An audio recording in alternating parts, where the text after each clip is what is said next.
Política na Veia, uma produção Carta Capital, Jornal GGN e fora da política não há salvação.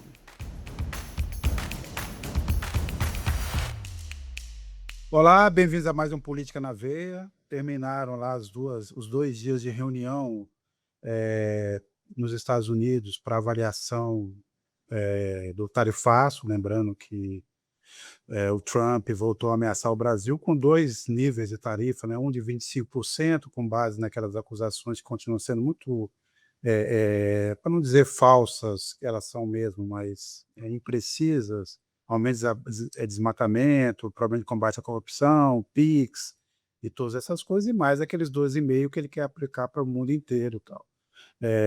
Você teve agora, então, aquela oportunidade de defesa, né, você tem várias empresas americanas pedindo para não aplicar a tarifa, tivemos também a participação lá do Flávio Bolsonaro, também conhecido como Tariflávio, para dizer que ele não quer essa tarifa agora, tipo assim, deixa para depois da eleição, se o Lula ganhar, você aplica as tarifas, tal. Fez uma carta prometendo mundos e fundos ao Trump, que o PIX não seria estendido aos BRICS, que ele acaba com o Mercosul, que ele vai dar vantagens fiscais para as empresas de cartão de crédito e na verdade, transações eletrônicas como Visa e Mastercard para compensar o PIX. E a gente tem, Nassif,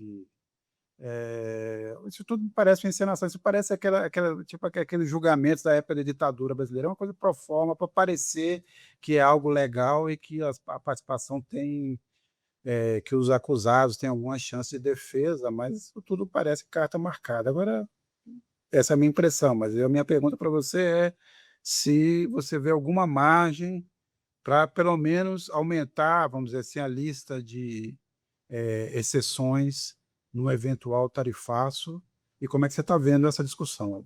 Você pega as pressões contra o tarifaço, são dos compradores americanos e da perspectiva de inflação, viu.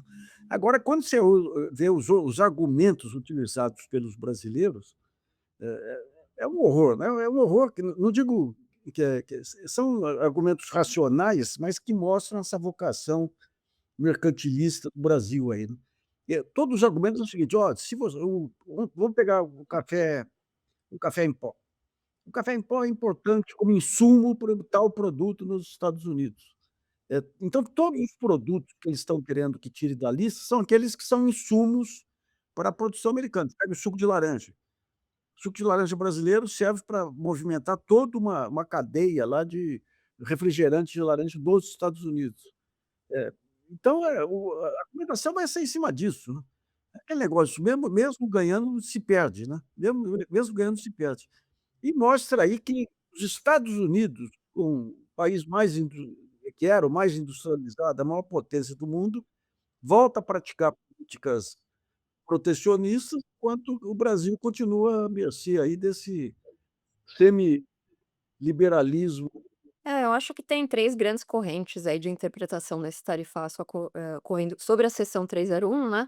Então, a própria área mais protecionista dos Estados Unidos, que é principalmente a agropecuária, mas também aço e alumínio.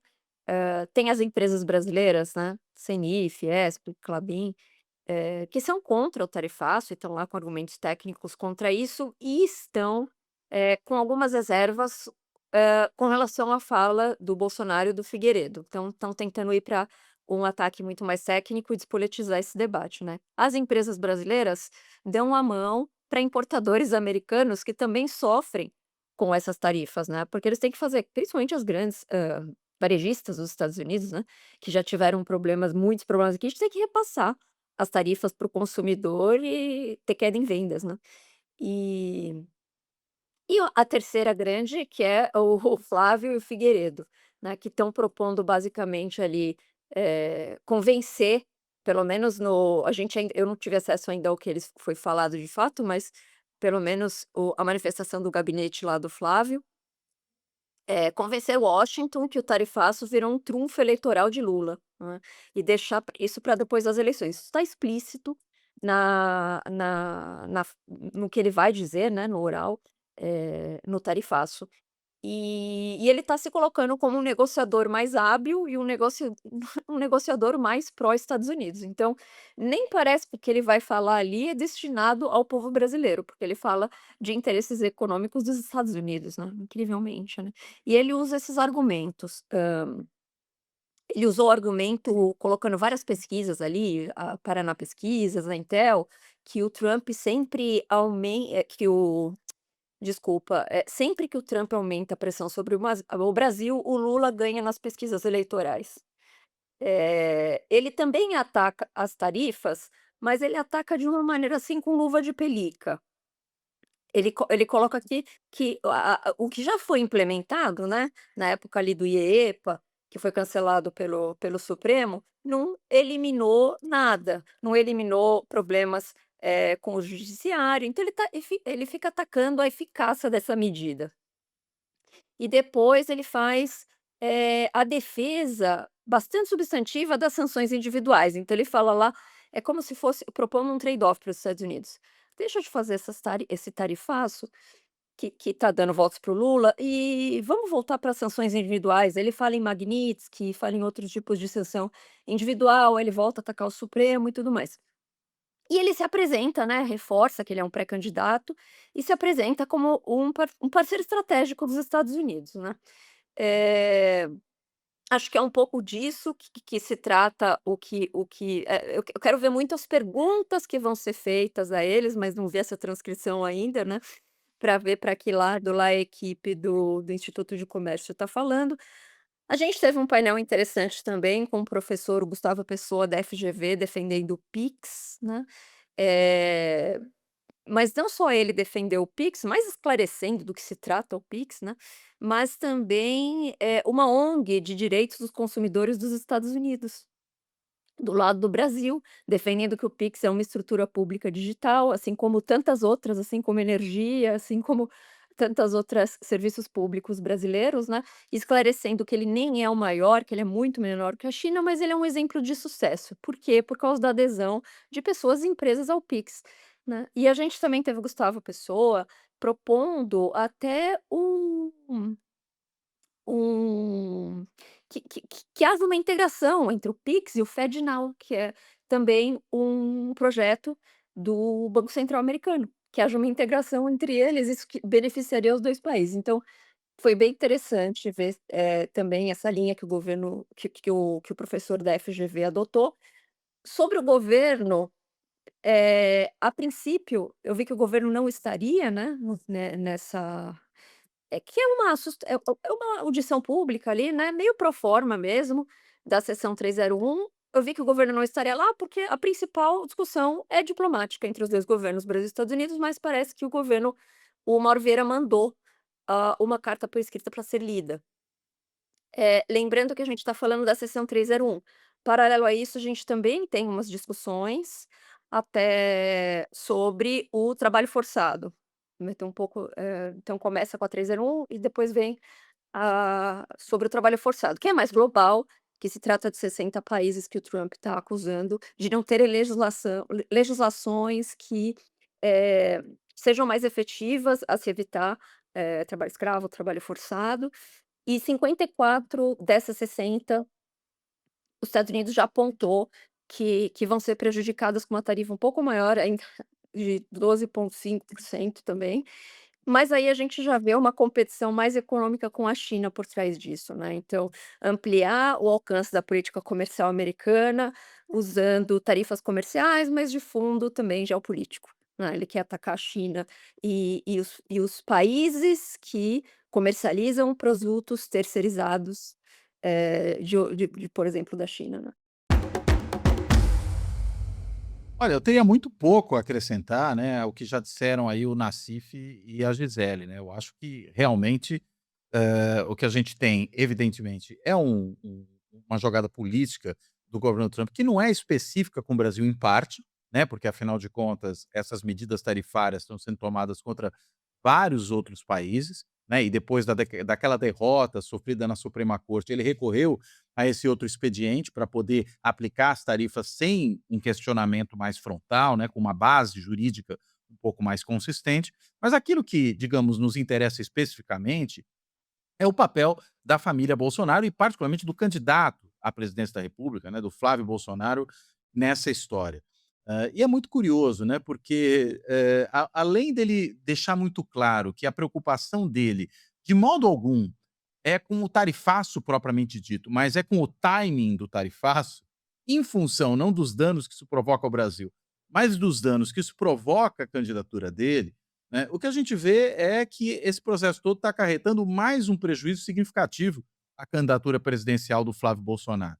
É uma candidatura tão cheia de problemas ao longo de toda essa história, né? É briga com a família, é envolvimento com tarifaço, né? É recebimento de dinheiro do Vorcaro para financiar o filme Dark Horse, e agora a própria empresa lá ligada ao esquema master, né, a Entre, se sabe que também passou dinheiros por uma organização ligada ao PCC, né, então veja só, né, se for para considerar o PCC terrorista, talvez deva considerar também aqueles que financiaram o filme sobre o Bolsonaro, porque afinal de contas a coisa está se envolvendo. E tudo isso vai provocando um desgaste que eu acho que começou a se abrir aí um espaço, e esse é o reflexo, a meu ver, interno de toda essa história, um espaço para uma tal erosão da candidatura do Flávio daqui até a eleição, que talvez aquela situação mais dicotômica, de uma polarização clara entre o bolsonarismo e o petismo, ela possa se ressentir, né? Ela possa se ressentir por quê? Porque a gente, depois de toda essa confusão também que foi produzida nas últimas semanas, o bate-boca entre Michele e Flávio, a candidatura da Michele como substituta de Flávio na campanha bolsonarista, me parece, também se inviabilizou. Quem é que vai confiar numa figura como Michele depois dela tacar fogo no circo? Né, você confiaria em ter uma pessoa dessa como candidata a presidente e quem sabe até depois presidente da república? Não creio que o ambiente para ela no PL, que o ambiente nesse espectro esteja muito positivo para ela substituir. E ao mesmo tempo você tem uma candidatura que a cada dia que passa sofre maiores percalços. E entendo que a participação do Flávio nessa audiência pública é mais um risco que ele corre. Talvez o melhor que ele fizesse nesse momento era ficar quieto, mas não, ele vai para os Estados Unidos tentar consertar o problema e acho que corre o risco de se enrolar de novo, né. Por quê? Porque ele vive numa posição, em certa medida, insustentável, né, que é de querer defender os interesses americanos, ao mesmo tempo que, alega que está defendendo os interesses brasileiros, né. Aliás, deu declarações claras nesse sentido, que ele defende o Brasil, o Lula não, o que é uma conversa surreal, que acho que nem os bolsonaristas mais empedernidos conseguem acreditar plenamente nisso. Eu digo plenamente, porque a gente sabe que eles acreditam em coisas incríveis, mas, é muito pouco persuasivo, muito pouco plausível esse tipo de argumentação. Então acho que na realidade o que a gente está vendo é vindo de fora para dentro, e eu quero dizer de fora para dentro do Brasil, um processo de fragilização contínua da candidatura do Flávio Bolsonaro, né, o que começa a alterar as perspectivas da eleição brasileira. Eu não vou ficar tão surpreso quanto ficaria há algum tempo atrás, mas acho que o cenário está mudando, com a possibilidade dos candidatos da direita dura, mas que direita não diretamente bolsonarista, dela começar a ganhar espaço nessa eleição, né? Não só por apoio do mercado, mas até por apoio de setores do eleitorado. E a gente sabe como isso funciona em eleição. Se o processo começa a andar, né, se você começa a ver que tem candidato erodindo e que tem candidato subindo, o eleitor que se enxerga nessas alternativas, ele começa a mudar de barco também. Então, acho que o que a gente tem como rescaldo interno disso, do ponto de vista da disputa eleitoral, é a possibilidade de algumas alterações no campo aí da ultradireita e no campo da direita. Acho que esse talvez seja o efeito mais visível e mais imediato disso. O que eu acho só para acrescentar no comentário do Couto, é que eu acho que, assim, o argumento que ele usou coloca num grande problema pra cria um grande problema para ele mesmo, porque se o Trump acata o pedido dele e entende que isso está prejudicando politicamente nas pesquisas a candidatura do Flávio, eh, há uma dimini há uma é claro então que o tarifaço é político. Isso cria um problema para o Trump, inclusive internamente. Se ele não acata e continua com os critérios técnicos que ele usou, nesse instituto comercial, então o Flávio vai fazer o quê daqui para frente até a campanha? Vai falar que os Estados Unidos está errado? vai bater de frente com os Estados Unidos. Ele tem um problema aí para a campanha também, nessa estratégia que ele adotou. Cá para nós, até problemas menores ele se enrola, imagina um enigma desse aí, decifra-me, eu te devoro, vai ser devorado, né? Ô, Nassif, lembrando também que alguns pontos. Primeiro, o que aconteceu a primeira leva de tarifaço, aquele primeiro momento de tarifaço, foi que o Brasil não perdeu o mercado de forma geral, até, na verdade, houve um aumento, não só das exportações, como do resultado comercial da balança. O que acontece é que acontece uma reprimarização, porque grande parte dos produtores de máquinas, de equipamentos industriais de maior valor agregado, que tem um mercado americano, não consegue despachar isso. E olha, e outro ponto, quem mais se prejudica com esse tarifaço são os industriais do estado de São Paulo, governado por um aliado do Flávio Bolsonaro, que é o Tarcísio de Freitas, né? E o segundo, esse ponto que o Couto está levantando, é preciso pensar quem poderia substituir, porque nós temos o Caiado, que acabou tendo agora como vice o Kassab, que na verdade é só uma chapa puro sangue para serviço de barganha, principalmente num eventual segundo turno. E você tem o Zema, que não decola. E temos aí o Renan Santos correndo por fora.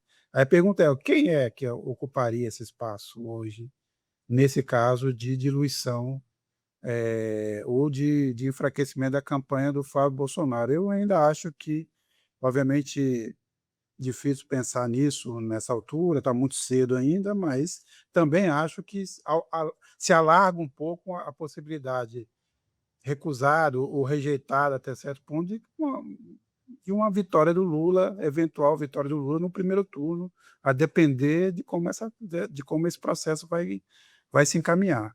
Você vai ter uma disputa aí pela bandeira do antilulismo, né? Daí esse Renan aí do MBL aí, com essa agressividade juvenil dele lá, eu acho que tem mais chance de que, eventualmente, um Caiado ou um Zema, né?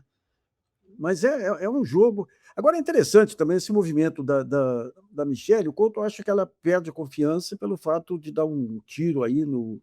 Realmente, mas eu acho que, passadas as eleições aí, ela tem um baita potencial para assumir a liderança aí da ultradireita, né? São dois momentos distintos aí, né? Perfeito. É isso mesmo. Ela tem carisma, ela não tem rachadinha ainda na vida dela, apesar de ter recebido mesada lá do É o Queiroz, né? Queiroz, Daí ser chamada de Micheque, né? É que não tinha Pix na época. é muito mais inteligente aí que a soma dos 3 filhos aí. Aquela, a ex-esposa do Valdemar da Costa que falava, né, ela dá baile nos outros aí. Ela tem essa imagem, esse apoio que ela deu ao movimento aí do Ministério da Educação em favor da inclusão. Ela tem bandeiras mais humanitárias aí, que sabe traduzir livros, sabe linguagem de Libras e tudo, né? E tem um passado aí. Outro dia eu escrevi sobre isso aí, tem alguns grupos radicais aí de esquerda que ficaram indignados, comparando ela a Evita. O que eu estou dizendo é o seguinte: ela explora, do jeito que a Evita explorou a prisão do Perón, ela soube explorar a prisão do Bolsonaro, né? É a companheira que está lá, apesar de não gostar dos filhos do Bolsonaro. E eu acho que à medida em que o Flávio vai se desmanchando aí, ela tende a assumir, já tem o PL com ela lá, né? Ela tende a assumir essa ultradireita, digamos, essa ultradireita civilizada, se é que é possível isso, que tentaram vender o Flávio em cima. Ela tem esse perfil para ocupar esse espaço, né? E eu acho mais perigosa ainda do que Flávio tudo, porque é mais inteligente, porque ela explora muito essa questão da evangelização aí então, é um bicho mais difícil de interpretar e de enfrentar, viu? Agora, Gisele, tem um ponto dessa história toda, dessa briga, que é o seguinte: foram feitas várias pesquisas dizendo que a maioria do eleitorado bolsonarista ficou ao lado do Flávio e fez críticas a Michelle pelo comportamento. Mas quando você olha do conjunto, que é o que mais interessa, é o seguinte: o eleitorado feminino, que compõe a maioria dos eleitores do Brasil nesse momento, tende, todas as indicações são, de forma geral, sendo bolsonarista ou não, se afastando do Flávio Bolsonaro. Talvez seja o grande problema hoje, é como ele vai reverter, não só pela postura dele, mas também pela sequência do que falou o Paulo Figueiredo naquela live muito instrutiva sobre as mulheres que não sabem votar, né? E que só as mulheres casadas porque votam com o marido e tal. Mas esse é talvez o grande problema agora, né, para o Flávio. O pior do Paulo Figueiredo foi uma declaração que ele deu, falou: "Eu falei para depois que o Flávio desautorizou ele, e o Paulo Figueiredo falando: "Eu orientei o Flávio aí para me criticar, pode me criticar aí". Ou seja, até para criticar o Paulo Figueiredo, ele acata o Paulo Figueiredo. Ou seja, 2 zebras listradas aí.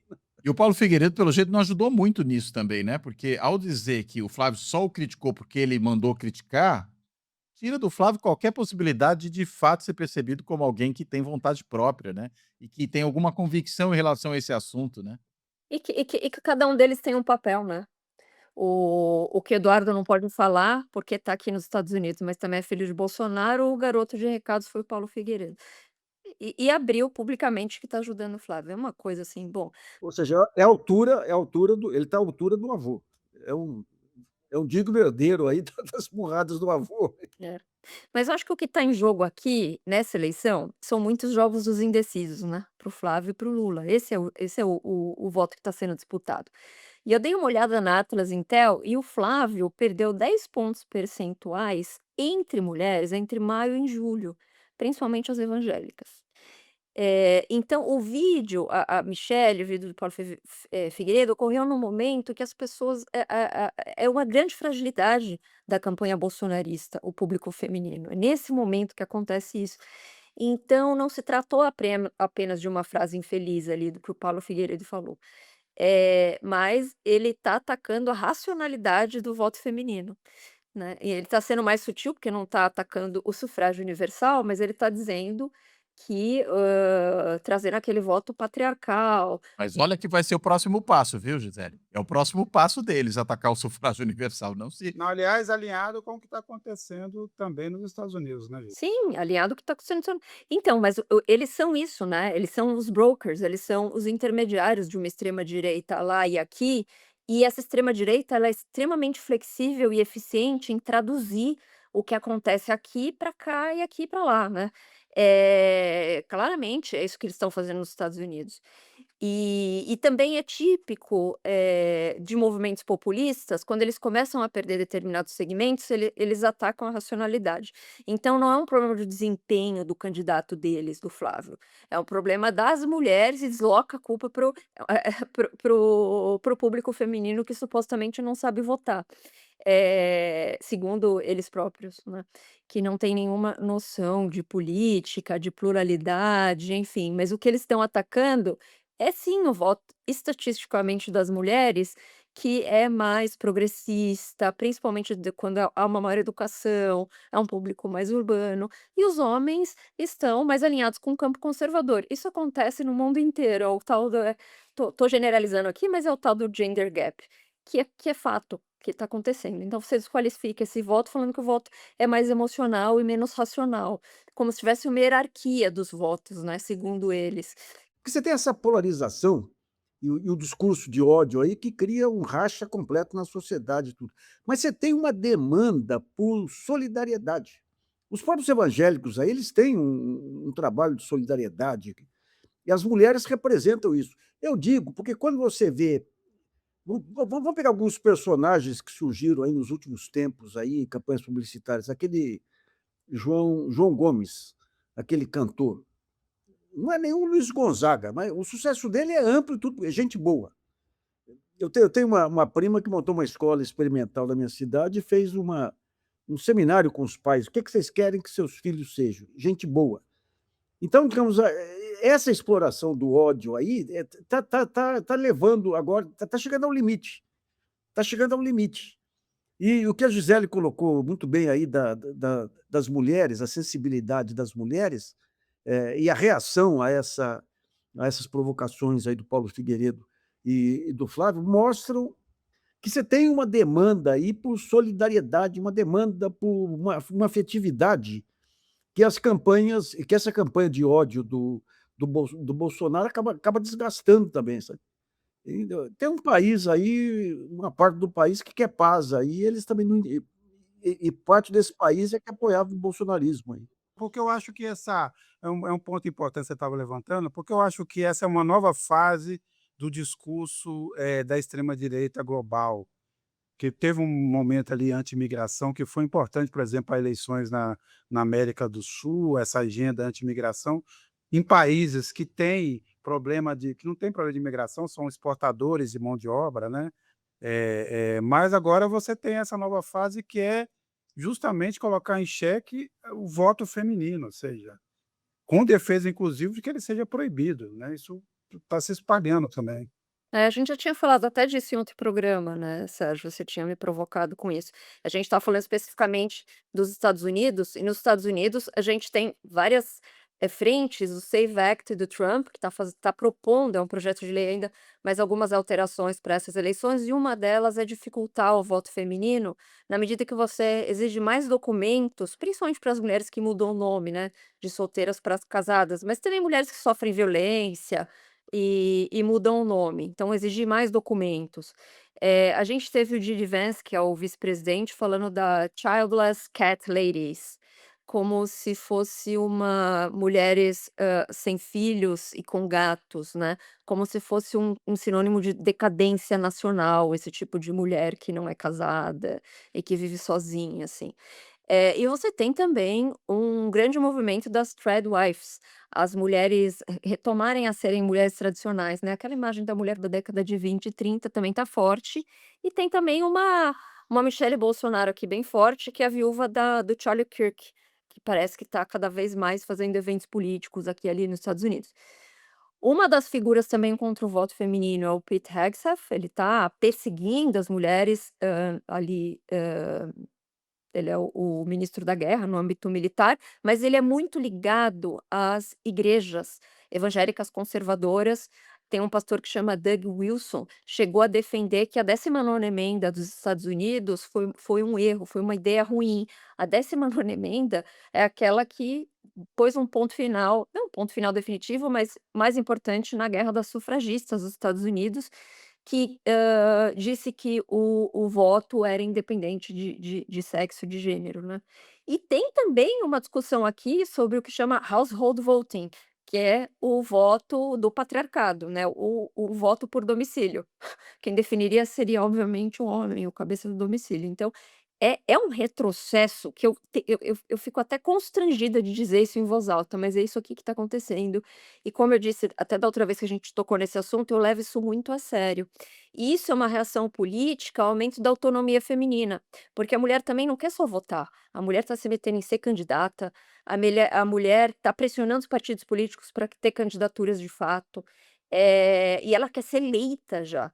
Ela já avançou muito nessa discussão, né. Então a gente não está falando apenas de uma reação ao público feminino, realmente como vocês falaram, mas é claro que a redefinição dos papéis de gênero, mas contra o multiculturalismo, contra, né, a sexualidade, a comunidade LGBTQIA+, enfim, é contra tudo isso. Então esses movimentos de extrema direita conservadores querem trazer de novo uma hierarquização segura da sociedade. É uma reação a tudo isso que está acontecendo na sociedade.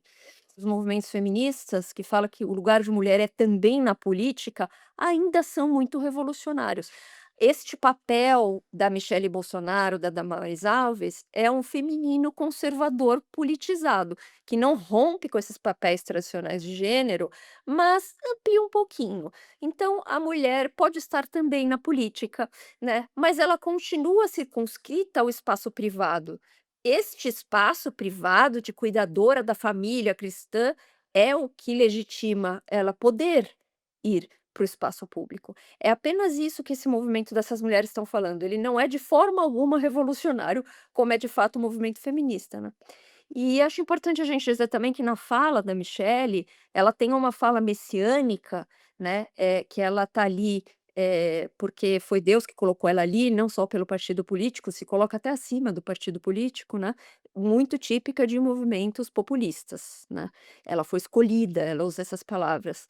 E tem uma dimensão também interessante política da Michelle Bolsonaro, que eu acho que ela chegou ela o PL Mulheres, ele cresceu demais dentro do PL. E por ela ser, quem ela é, né, essa grande cuidadora evangélica do Jair Bolsonaro, preso ali em prisão domiciliar, ela como se ela tivesse criado uma força grande do partido dentro do partido, que o presidente é um grande cacique, Valdemar Costa Neto. E isso pode ser uma ameaça para eles se ela rompe, de fato, com o Flávio Bolsonaro. Então, isso acho que incomodou muito, e dá para perceber que incomodou muito a partir da reação do Valdemar Costa Neto, né, pelo menos se confirmar o que está na mídia, né, ele deixou o cargo do PL Mulher nessa crise vacante, não colocou ninguém no lugar e não colocou a vice-presidente, que é a Priscila, que é também ligada, bastante ligada a Michelle Bolsonaro. E você tem Damares Alves vindo ajudar a Michelle Bolsonaro. Bom, isso provou que para ela, que existe sim um teto de vidro ali, que ela atingiu esse teto, né, e se discute agora se ela vai ser senadora ou não, né. Então acho que isso é mais um recado para ela e para as mulheres conservadoras, que elas vão ter que ampliar um pouco o escopo de luta que está atingindo a elas mesmo, né, quando elas falam que são difamadas, de vagabundas e tudo mais. E esse Alan dos Santos, Paulo Figueiredo, que fazem isso a partir dos Estados Unidos, é interessante eles fazerem, não foi só contra a Michelle, é sistemático. O Alan dos Santos ataca ministras, ataca os parlamentares, ridiculariza, e tudo sim com base no sexo. E ele faz isso sistematicamente. O que eu acho bem interessante no momento que o Brasil está discutindo o PL da misoginia, que já passou no Senado e está indo para a Câmara. Isso é absolutamente característico e se encaixaria no PL da misoginia. Mas eles estão ali autoexilados, né, segundo eles, no país da liberdade de expressão, dizendo o que eles querem ali, interferindo nessa eleição. Então, só para fechar aqui, né, a Judith Butler, olha muito bem para isso, e ela fala que há uma tentativa de recolocar a mulher dentro de uma matriz heteronormativa. A mulher politicamente legítima é a mãe, a cristã, casada, fora dessa norma, ela é sujeita de tutela. É bem isso que esses, moços, da extrema direita ali nos Estados Unidos estão fazendo com a Michelle. Eu queria só lembrar que a gente também já mencionou isso em outros programas, que foi aquela intervenção do Peter Thiel, aquele discurso que o Peter Thiel fez lá no Vaticano, tal, até foi criticado pela própria igreja, que é a dimensão tecnológica disso. Ele acha que a tecnologia, principalmente a inteligência artificial, vai resolver dois problemas do mundo. Um vai devolver os imigrantes para a terra deles e devolver as mulheres para casa. Basicamente, esse era o centro do discurso do Peter Thiel. Então, nós vamos ter aqui o trabalhador que vai sobrar, é o homem de formação média, mão de obra barata, isso vai resolver os nossos problemas gerais, né? Então, como essas coisas se conectam, né, no mundo político, tecnológico, na construção desse novo tecnofeudalismo que está em curso aí. Agora, eu queria voltar ao Trump num ponto aqui, entrando um pouco na história do futebol, porque essa história essa história do tarifaço guarda muita relação com também a história do cartão vermelho anulado. Ou seja, a história toda é a seguinte: aos meus inimigos eu minto, enfrento e puno, e os meus você pode fazer o que quiser. Aí o cara foi expulso? Não, não foi. Outra coisa, consta que o cara fez um dossiê contra o juiz brasileiro, é mais um juiz, como se diz a piada, é mais um juiz punido pelos Estados Unidos, mais um juiz brasileiro punido pelos Estados Unidos. Quer dizer, um negócio totalmente sem sentido, que acabou sendo derrotado em campo, mas, de qualquer forma, é uma coisa que macula demais esse torneio na CIF. Você tem duas consequências aí dessa loucura do Trump. Uma é a perda total de confiança dos países em relação aos Estados Unidos, né. Então, digamos, acordos comerciais, dependência do dólar, todos os países hoje estão buscando se defender, se sentindo vulneráveis em relação a essas ações dos Estados Unidos. Eu chamo a atenção, a Gisele lembrou que o Itamaraty mandou um representante para essas reuniões de tarifas, mas ontem o chanceler falou do risco de uma invasão americana aí, pontual aí no Brasil por conta dessa legislação do antiterrorismo, né? E você tem o Itamaraty muito aceso aí com essas mudanças que estão ocorrendo no Cone Sul, aí, Paraguai, Quitertio, e tudo que é uma região profundamente estratégica, é por conta de Itaipu e outras mais lá, né. Então, digamos, esse isolamento americano vai se ampliar cada vez mais aí. É impressionante a falta de uma avaliação estratégica interna de freios e contrapesos a essas loucuras do Trump, né.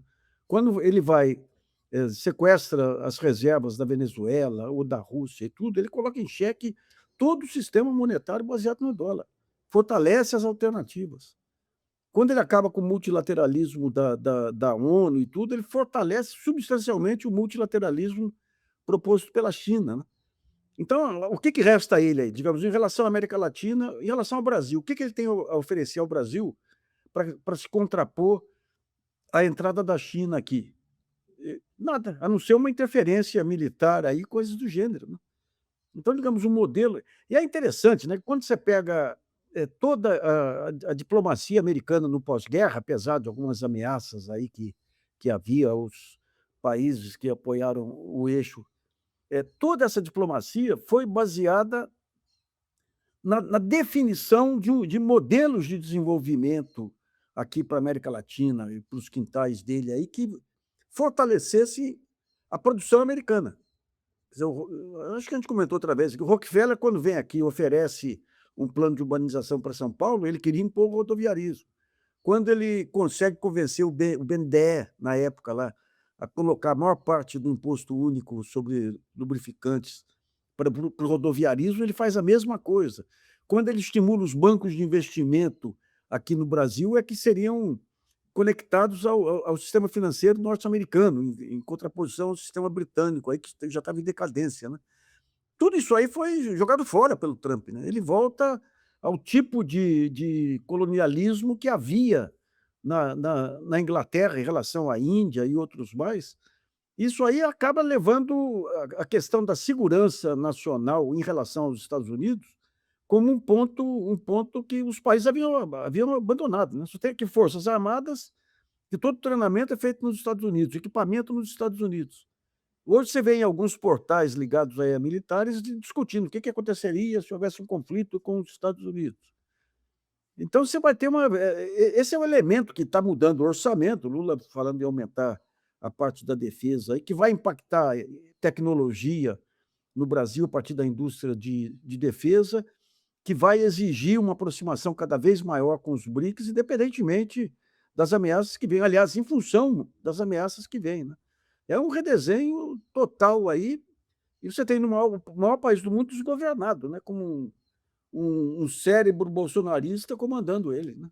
Não, o que você tem até agora, o que os Estados Unidos ofereceu para o mundo e não só para o Brasil, é submissão e violência. Não tem nada. O que que tá, qual é a moeda de troca? Não tem nada. Você não coloca nada no lugar. Eu te tarifo, ou eu vou acabar com isso, ou se você não submete. E no caso do Brasil, com razão, aliás, Nassif, obviamente esse caso, essa beligerância do governo Trump expõe mais a situação, mas é claro que a gente precisaria há muito tempo, isso é uma discussão que está muito atrasada no Brasil, se tentou lá atrás, nunca avançou, de um investimento em defesa maior por conta do que a gente tem, né? Não só a Amazônia, mas a água, a nossa fronteira marítima, né? A nossa chamada Amazônia Azul.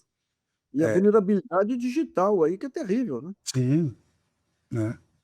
Diante disso tudo. Agora, de qualquer forma, é esse negócio assim, o Trump realmente consegue, onde ele enfia a mão, desmoralizar tudo e está conseguindo desmoralizar um esporte que os americanos nem dão a mínima, que é o futebol. Mas sabe o que eu acho interessante?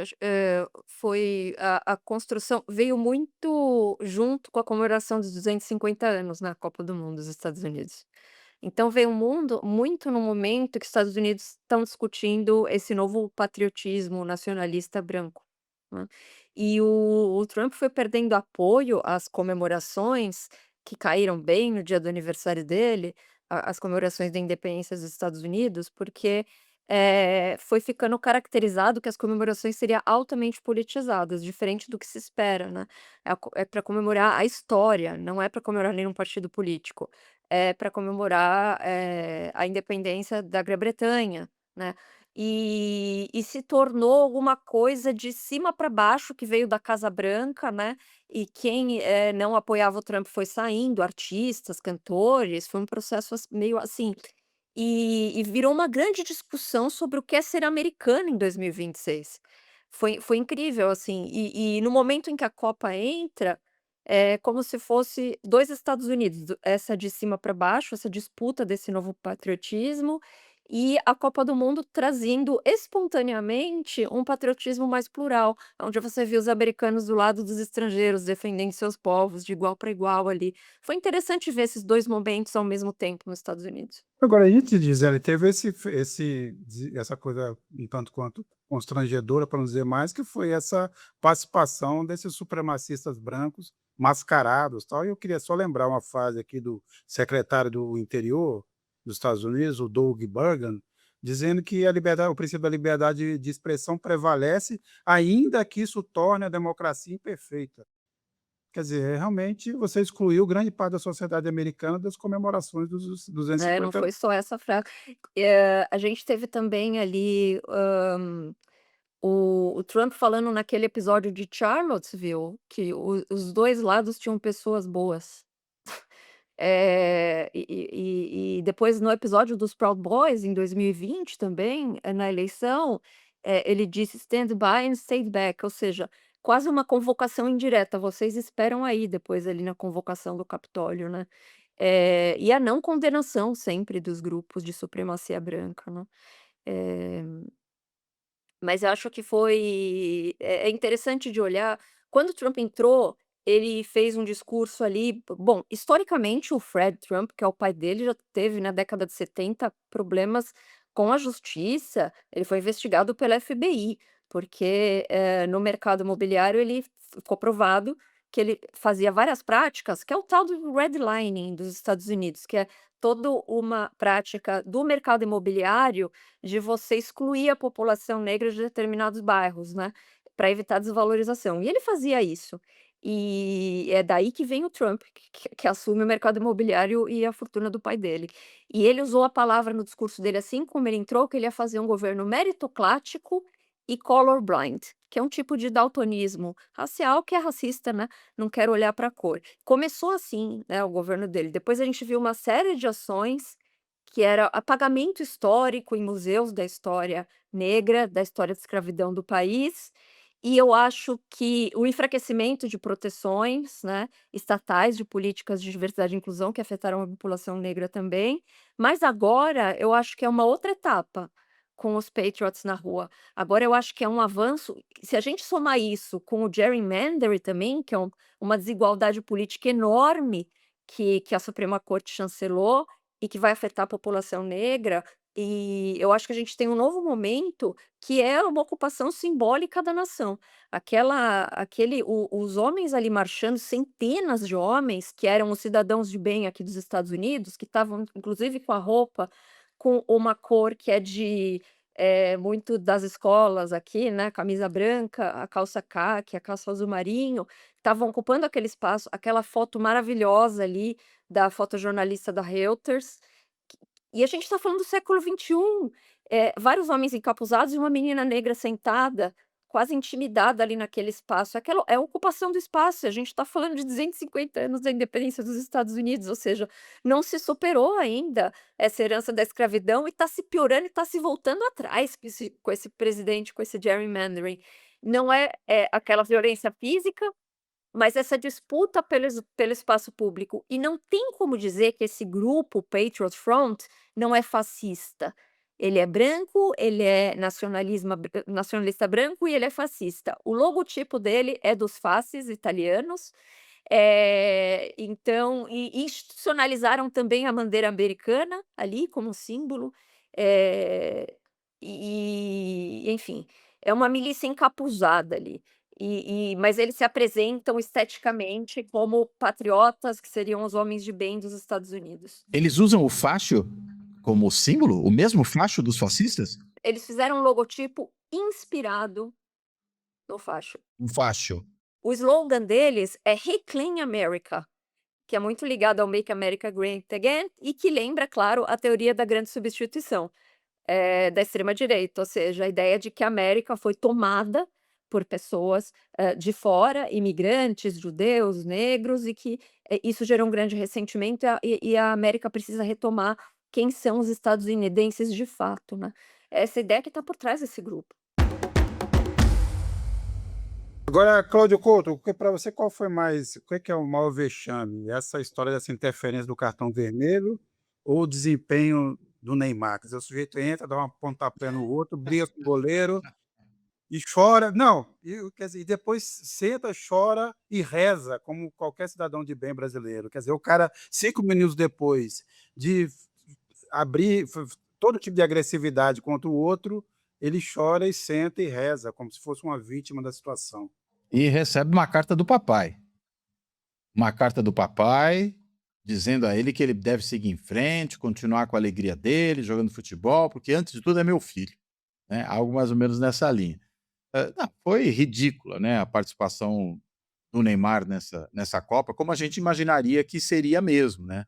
Não só porque era um cidadão sem qualquer tipo de condição de jogo, né, não tinha condição física alguma, quando entrou foi mero figurante, bateu bem o pênalti porque ele é um bom batedor de pênaltis. É inegável que seja, até porque é um jogador realmente, ou foi, né, um jogador, deixa eu corrigir aqui o tempo verbal, foi um jogador muito talentoso, né, embora, né, tenha posto esse talento a perder pela sua própria conduta, né, pelo comportamento que sempre adotou.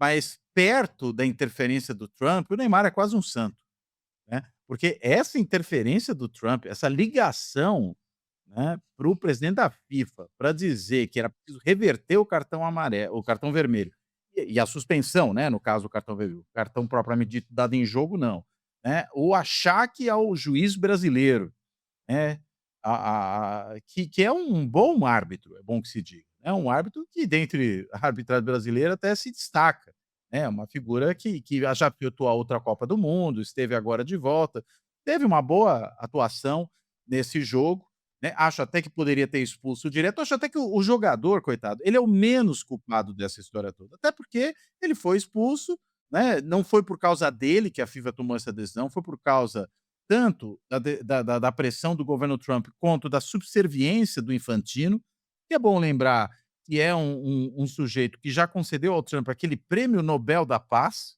né, o prêmio Nobel da Paz da FIFA, né, que não é o Nobel, deve ser o Ig Nobel, né, como tem aquele para o cinema, né, ou tem aquele, né, que oferece para pesquisas esdrúxulas, né, o do cinema é o Framboesa de Ouro.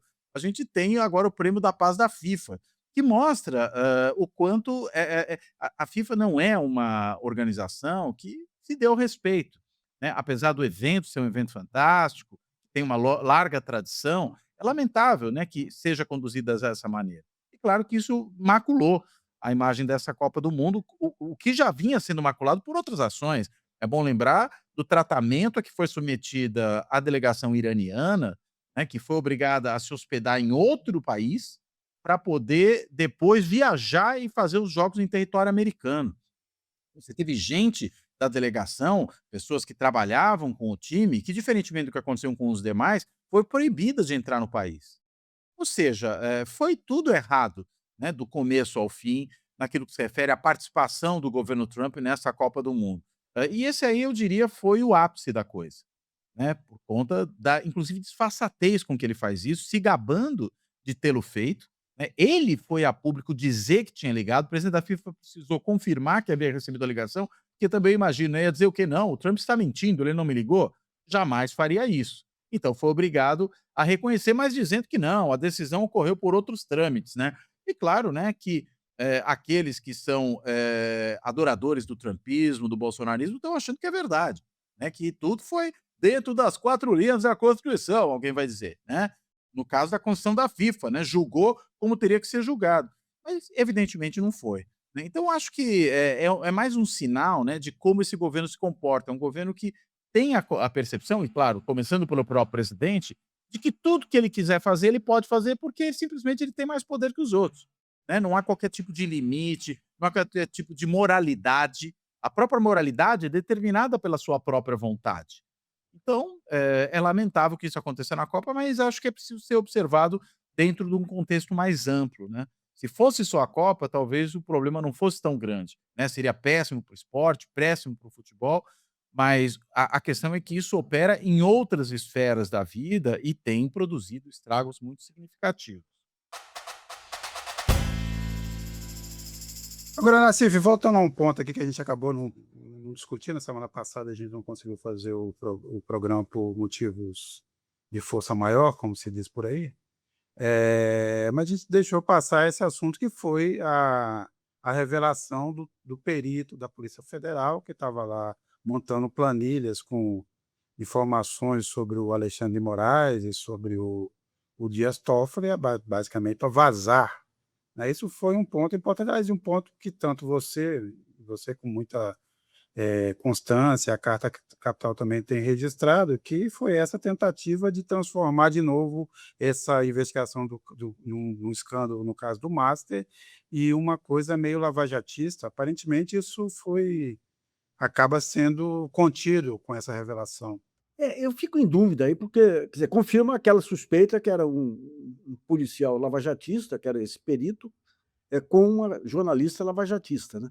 Agora, o que me chama a atenção é o seguinte: você tem duas explicações para isso. A explicação benigna é o seguinte: a Polícia Federal é profissional e afastou aquele que fugiu dos ritos aí. A segunda é o seguinte: a Polícia Federal estava percebendo que o final poderia ser similar ao da Lava Jato 2, porque apesar de todo o ataque inicial contra o STF persistiu segurando a peteca, então montou um jogo de cena aí para arrumar um bode expiatório. Pode ser isso também. Porque se você vê, isso aí, o vazamento ocorreu em dezembro. Você deixa 4 meses, 5 meses alimentando toda essa questão aí, não explica, por exemplo, o fato de ter pedido a quebra do sigilo bancário do Fábio Luiz Lula da Silva de cara, assim que o Mendonça assumiu a relatoria.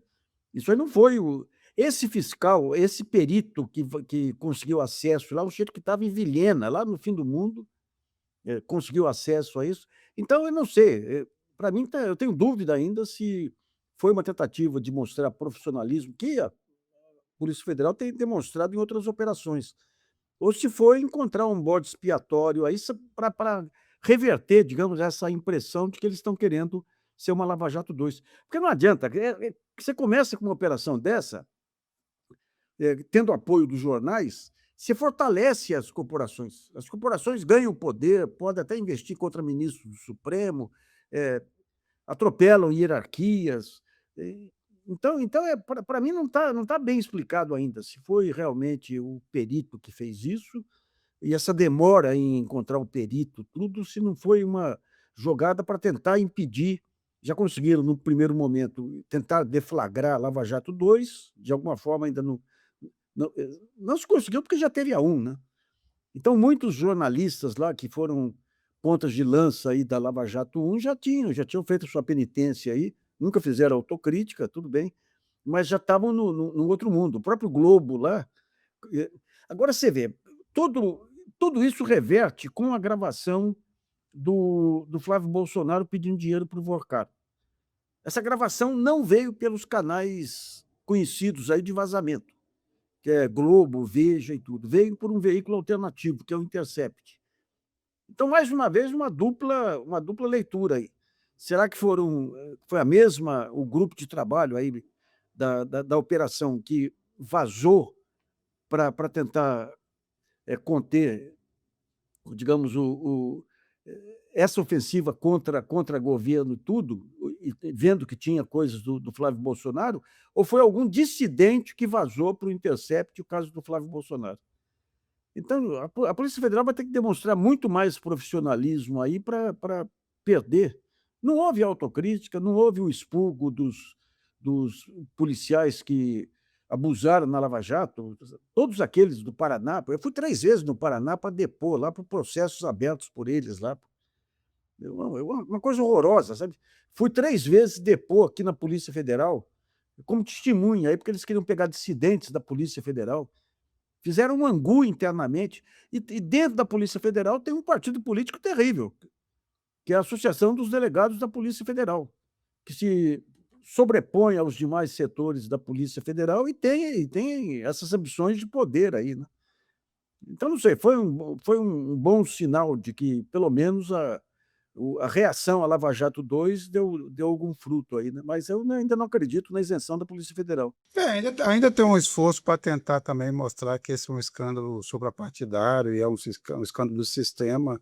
Acho que o caso mais notório recentemente foi dessa pizza que o Estadão fez para mostrar onde é que está o escândalo, como não era possível colocar. Se fizesse cores diferentes, você ia ficar claro que era um escândalo mais ligado à direita do que tudo, então você fez gradações da mesma cor, aí fica parecendo que tudo é a mesma coisa, né? Quer dizer, é um clássico. Mas, assim, eu acho que arrefeceu um pouco a ver, né, porque ainda há uma cobrança sobre isso, e a investigação não, lembrando sempre não que quem vier a ser citado e mencionado não deva prestar contas a isso, né. Mas vai ficando claro também que o viés inicial dessa investigação estava no ponto errado, né. Quer dizer, que quis se atribuir ao Supremo Tribunal um problema que era muito mais grave e ligado a outros setores, né, inclusive da política. E vai haver os efeitos também. Não, vamos pegar pontos não explicados aí. Foi um perito, um suposto perito, porque quando o jornalista, aí é interessante, né, quando o jornalista tem acesso a algumas informações privilegiadas, ele passa a chutar de tudo quanto é lado, porque passa a ideia de que tudo vem, de fontes privilegiadas. Então, digamos, essa mesma jornalista, ela divulgou que o BRB, aquele bando de anjos que compunha lá o conselho deliberativo do BRB, aceitou comprar a carteira do Master por pressão de um diretor de fiscalização do Banco Central, que era um funcionário de carreira.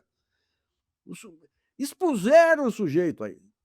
O sujeito entrou em pânico, aí abriu todas as contas dele para mostrar que não tinha nada a ver, mostrou que ele foi a favor da liquidação do Master, e não houve desmentido.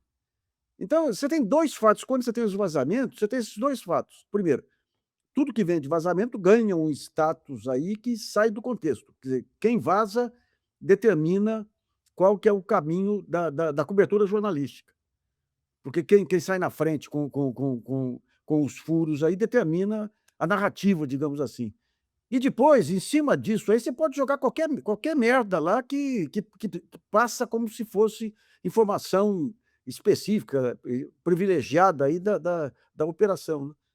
Então, depois que você faz tudo isso para tentar rearrumar isso, quer dizer, você teve o desmentido da questão do funcionário do Banco Central, no meio de uma matéria perdido lá, perdido, ele continua marcado lá, os filhos marcados na escola e tudo.